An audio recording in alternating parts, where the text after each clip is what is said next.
Hi friends, 2 మామిడికాయలు తీసుకున్నానండి. పచ్చి మామిడికాయలు తీసుకున్నాను. వాటన్నిటిని ఒప్పులు తరిగి పెట్టుకున్నాను. ఈ విధంగా ఒప్పులన్నీ తరిగి పెట్టుకున్న తర్వాత ఉప్పుని తీసుకున్నాను. కొద్దిగా కారం పొడిని కూడా తీసుకున్నానండి. రోట్లో ఒప్పులను వేసేసుకొని ఒక 2 స్పూన్ల కారం పొడి వేసేసుకొని రోట్లో దంచుకుంటున్నాను. ఈ మామిడికాయ పచ్చడిని మిక్సీకి వేయడం కంటే రోట్లో దంచుకుంటేనే బాగుంటుందండి. మిక్సీకి వేసుకున్నామంటే గిజురులాగా అయిపోయి నున్నగా అయిపోతుంది, టేస్ట్ బాగుండదు. మా పిల్లలైతే నేను దంచుతా అని ఇద్దరు పిల్లలు వచ్చి దంచుతున్నారండి. దంచడానికి హెల్ప్ చేస్తున్నారు.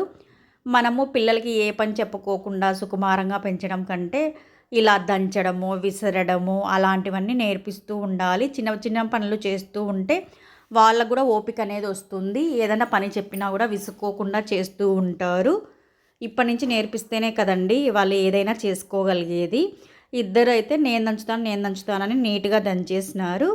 ఫైనల్గా వచ్చేసి ఈ దంచిన దాంట్లో వచ్చేసి వెల్లుల్లి సాల్ట్ని వేసేసి ఇదంతా దంచిన మిశ్రమాన్ని అంతా ప్లేట్కి తీసేసుకుంటున్నాను. మామిడికాయ పచ్చడిని అంతా తీసేసుకొని ఒక పెన్నంలో కొద్దిగా ఆయిల్ వేసానండి. ఆయిల్ బాగా వేడెక్కిన తర్వాత కొద్దిగా జీలకర్ర, కొద్దిగా ఆవాలు వేసేసి ఇందులోనే కొద్దిగా కరివేపాకును కూడా వేసుకోవాలండి. కరివేపాకు చిటపట అన్నప్పుడు నూనె అంతా స్టవ్ మీద చిట్లకోకుండా మనం చిన్న ప్లేట్ అడ్డం పెట్టుకున్నామంటే స్టవ్ మీద చిట్లకోకుండా ఉంటుంది.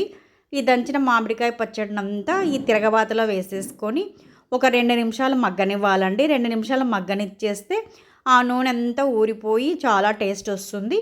తర్వాత చిన్న క్యారీ బాక్స్ తీసి పెట్టుకున్నామంటే మనం బయట పెట్టుకున్నా కూడా చెడిపోదండి ఈ మామిడికాయ పచ్చడి.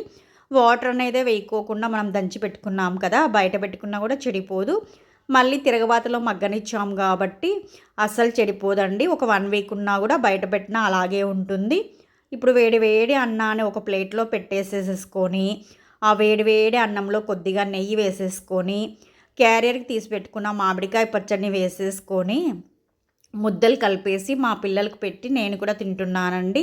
ఒక మామిడికాయ పచ్చడి మన ఇంట్లో ఉందంటే టిఫిన్లోకి తినచ్చు, రైస్లోకి తినచ్చు, చపాతీలోకి తినచ్చు, వెయిట్లోకైనా తినచ్చండి. ఈ సీజన్లో బాగా దొరుకుతున్నాయి కదా మామిడికాయలు. ఇలా మామిడికాయ పచ్చడి దంచి పెట్టుకున్నామంటే చాలా టేస్టీగా, చాలా రుచిగా ఉంటుందండి. ఎక్కడికైనా జర్నీస్కి వెళ్ళినా మన పిల్లల హాస్టల్లో చదువుతున్నా మనం ఈ విధంగా దంచి ఇచ్చామంటే వాళ్ళకు కూడా ఉపయోగపడుతుంది. కొత్తగా ఎవరైనా నా ఛానల్ చూస్తున్నట్లయితే please like, share and subscribe అండి. థ్యాంక్స్ ఫర్ యువర్ సపోర్ట్ అండి. థ్యాంక్స్ ఫర్ వాచింగ్ అండి.